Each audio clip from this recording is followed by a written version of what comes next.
Ma'am, this is serious. You can't We're just... gonna be late for the party. Sorry, boys. Mila scrambled in after me, gripping her matcha tea like it was holy water. Are we actually doing this? Yep, I'm cutting trackers and signals, so don't scream. Why do I hang out with you again? Because you love me, and I got you that gold-plated PS5. Mila was only interested in 3 things: parties, video games, and me. Fair enough. We were up in the clouds in under a minute. You ever wonder what the edge of the world looks like? No. Normal people wonder about movie endings, skincare routines, and what their cats are thinking. Well, you wonder about edges and wormholes and flying into unmapped airspace. Be careful what you wish for, Aviator Barbie. But that's the thing. I liked the unknown. I liked chasing the things that most people were too scared to look at. Maybe it was the curious cat in me. The sun was already setting as we neared the island. I practically felt the music blasting from the party below.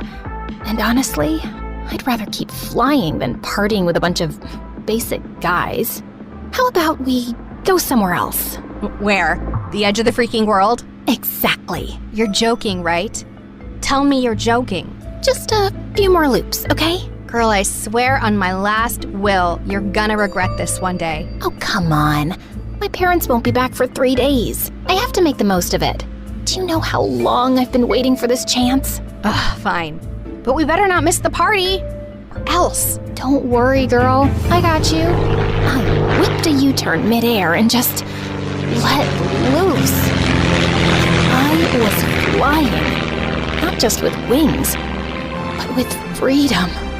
No rules, no schedules, no rich parents breathing down my neck.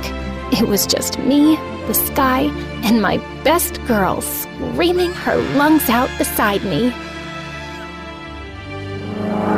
Just then, I spotted a massive flock of birds charging straight at us, like feathered missiles.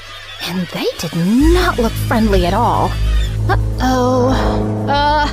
Avery? Hold on. I tried steering away, but it was too late.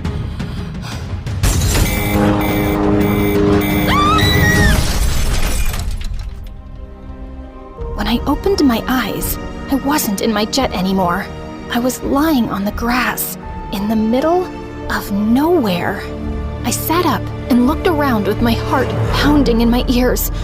No Mila, no jet, just weird-looking trees, starlit ruins, and some moon statues everywhere. Where am I? If something happened to Mila, I swear to God, I couldn't forgive myself. I reached for my phone, and my stomach instantly dropped when I realized that it wasn't in my pocket. It was probably still inside the jet. If it still existed.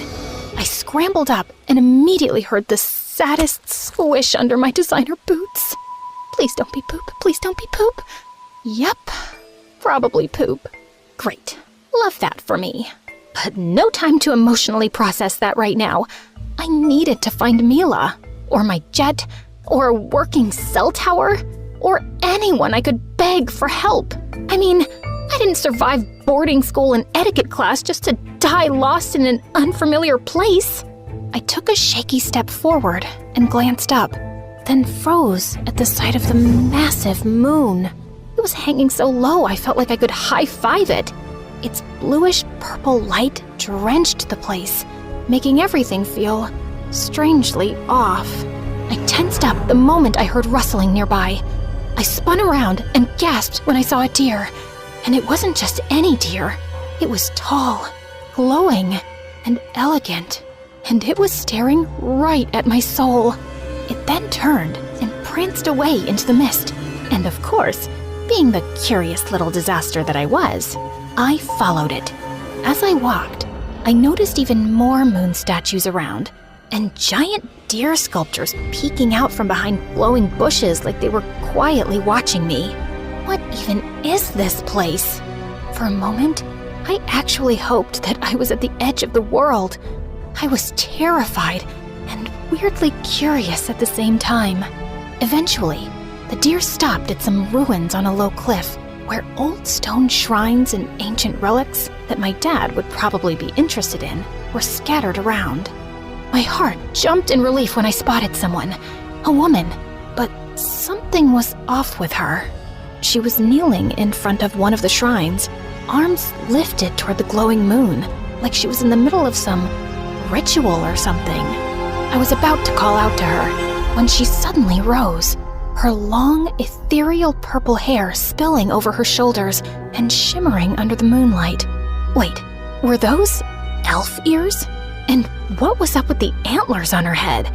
It was probably just a fancy headband, right? Or some kind of fashion here? Before I could even say hi, the deer walked up to her.